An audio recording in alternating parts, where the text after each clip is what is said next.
ये कहानी एक ऐसी माँ की है जिसकी जिंदगी प्यार, त्याग और दर्द से भरी हुई थी। उसकी जिंदगी ने उसे हर मोड़ पर परखा, लेकिन उसने कभी हार नहीं मानी। ये कहानी सिर्फ एक माँ की नहीं, बल्कि उन सभी माताओं की कहानी है जो अपने बच्चों के लिए अपना सर्वस्व त्याग देती हैं, फिर भी उनकी भावनाओं और त्यागों को अक्सर समझा नहीं जाता। मीरा, इस कहानी की मुख्य पात्र, एक छोटे से गांव में पैदा हुई थी। उसकी शादी बहुत कम उम्र में ही कर दी गई थी और जल्द ही वह एक बड़ी जिम्मेदारी का सामना कर रही थी, मां बनने की। मीरा ने अपनी शादी को एक नए सफर की तरह देखा, जिसमें उसने अपने सारे सपने और इच्छाओं को अपने परिवार के लिए छोड़ दिया। उसकी दुनिया उसके पति और बच्चों तक ही सीमित हो गई थी। मीरा का पति रमेश एक किसान था। खेतों में दिन रात मेहनत करके वह परिवार का पेट पालने की कोशिश करता था, लेकिन हालात हमेशा साथ नहीं देते थे। फसल का खराब होना, बाढ़ या सूखा, इन सब ने उनके जीवन को और कठिन बना दिया था। इन कठिनाइयों के बीच भी मीरा ने कभी शिकायत नहीं की। वह घर और बच्चों की जिम्मेदारियों को संभालती रही, ताकि रमेश को कोई तकलीफ न हो। मीरा के 3 बच्चे थे, 2 बेटे और 1 बेटी। उनके पैदा होने के बाद से ही मीरा ने खुद को पूरी तरह से बच्चों की देखभाल में समर्पित कर दिया। बच्चों की छोटी छोटी जरूरतों का ख्याल रखना, उनके लिए खाना बनाना, उनके कपड़े धोना, उन्हें स्कूल भेजना, ये सब उसकी दिनचर्या का हिस्सा बन गए थे। लेकिन रमेश, जो काम के बोझ तले दबा हुआ था, धीरे धीरे मीरा से दूर होता गया। उसकी बेरुखी ने मीरा के दिल को कई बार तोड़ा, लेकिन उसने अपने बच्चों के लिए सब सहन किया। उसका मानना था कि एक माँ का कर्तव्य अपने बच्चों की देखभाल करना है, चाहे उसके अपने जीवन में कितनी भी परेशानियां क्यों न हो। मीरा को कभी कभी ऐसा लगता था कि उसके त्याग और समर्पण को उसके अपने ही परिवार द्वारा अनदेखा किया जा रहा है। रमेश तो बाहर के कामों में उलझा रहता था, लेकिन उसके बच्चे भी बड़े होते होते उसकी भावनाओं को समझने में असमर्थ थे। वे अपनी जरूरतों के हिसाब से ही मां को याद करते, और मीरा की खुद की इच्छाएं और जरूरतें पीछे छूटती गईं। समय बीतता गया और बच्चे बड़े होने लगे। सबसे बड़ा बेटा रवि पढ़ाई पूरी करके शहर में नौकरी करने चला गया। बेटी पायल की शादी कर दी गई और छोटा बेटा सुमित भी अब कॉलेज में था। मीरा को लगा था कि जब बच्चे बड़े हो जाएंगे तो शायद उसका जीवन थोड़ा आसान हो जाएगा, लेकिन ऐसा नहीं हुआ। रवि ने नौकरी के बाद धीरे धीरे अपनी मां से दूरी बना ली। उसे अब गांव की जिंदगी और अपनी मां का संघर्ष नजर नहीं आता था।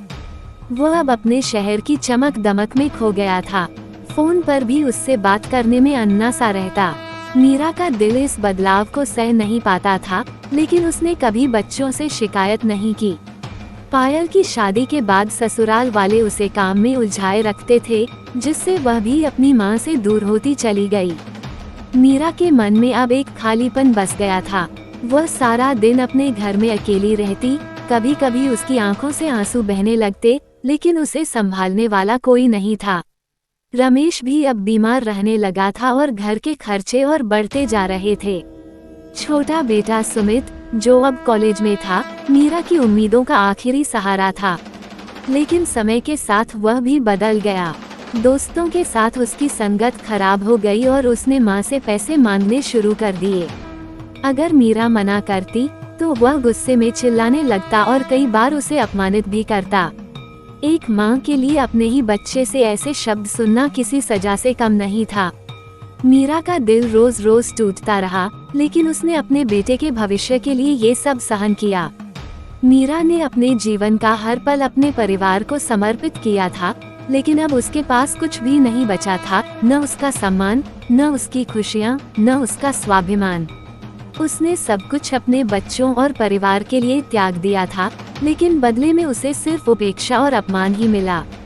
मीरा की तबीयत धीरे धीरे खराब होने लगी थी, लेकिन उसने कभी किसी से इसका जिक्र नहीं किया। उसे डर था कि कहीं उसके बच्चों पर और बोझ न पड़ जाए। एक दिन जब उसका दर्द असहनीय हो गया, तो उसने सुमित से डॉक्टर के पास ले जाने को कहा, लेकिन सुमित ने उसकी बात को हल्के में लिया और कहा, अभी टाइम नहीं है माँ, बाद में देख लूंगा। मीरा के लिए ये शब्द उसके दिल पर आखिरी चोट साबित हुए। उसने अपने दर्द को और सहने की कोशिश की, लेकिन उसकी हालत और बिगड़ती चली गई। आखिरकार एक रात जब घर में सब सो रहे थे, मीरा का शरीर उस दर्द को सहन नहीं कर पाया और वह हमेशा के लिए इस दुनिया को अलविदा कह गई। मीरा के जाने के बाद घर में सन्नाटा पसर गया। सुमित ने जब सुबह माँ को जगाने की कोशिश की तो उसे समझ में आया कि वह अब इस दुनिया में नहीं है। उसने रोते हुए अपने भाई बहनों को खबर दी। रवि और पायल तुरंत घर पहुँचे, लेकिन तब तक बहुत देर हो चुकी थी। मीरा के जाने के बाद उसके बच्चों को एहसास हुआ कि उन्होंने अपनी माँ के त्याग और प्यार को कभी समझा ही नहीं। उन्हें अब अपनी गलतियों का एहसास होने लगा था, लेकिन अब कुछ बदलना संभव नहीं था। माँ के बिना उनका घर खाली खाली लगने लगा था, जैसे उस घर की आत्मा ही चली गई हो। मीरा की कहानी हमें ये सिखाती है कि माँ का प्यार और त्याग अनमोल होता है। हम अक्सर अपनी जिंदगी की भागदौड़ में उनकी भावनाओं को नजरअंदाज कर देते हैं, लेकिन जब तक हमें उनकी कद्र होती है तब तक बहुत देर हो चुकी होती है। एक माँ की असली महत्ता उसके जाने के बाद ही समझ आती है, लेकिन तब तक वो हमें हमेशा के लिए छोड़ चुकी होती है।